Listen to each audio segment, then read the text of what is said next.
riga bamenyi kurwase county ya Meru niko bono baesokire na korokyo gotogoko kwabo enchera homokonyi b'omuraibu ense Professor Abraham Kithure Kindiki hago akoborwa maskani negati yabarai asebesokire na kumubori omuraibu ense hanyara kobaga kumwegerera homokonyi oye kero libereria rya gisiasa riang'ire kwenekiwa asensi ya Kenya na kero ense gendete kuyarigania usibwa chorio bono no mwaka wocha. Hiyo tumesema kama Wameru tumekasirika. Tafadhali rais, tangaza msimamo wako. Juu hata sisi hatuelewi. Mbona mtu kama Joe atatukana Kindiki na uko hapo na hatujasikia ukiongea kitu yoyote. Kwa hivyo sisi kama Wameru tunataka kuambia rais na tunaomba rais na tunataka kumjulisha hivi.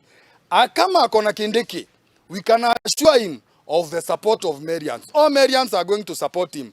Lakini akiendelea kuguzaguzwa hivyo anaguzaguzwa, hata sisi hatufurahi. Tunaomba kama utosheki na kiti ya siezi, tunaomba uondoke, ujiuzuru, uende ukaombe kiti ukiwa nje, kwa sababu huwezi kuomba kiti ya makamu wa rais na makamu wa rais already ako. Hiyo ni kuonyesha ya kwamba utampia heshima, kwa sababu mkubwa wako, ukisema unataka kiti ya mkubwa wako, hiyo ni kuonyesha ya kwamba hakuna heshima hapo. Naomba rais pia asimame kidete, amtetee,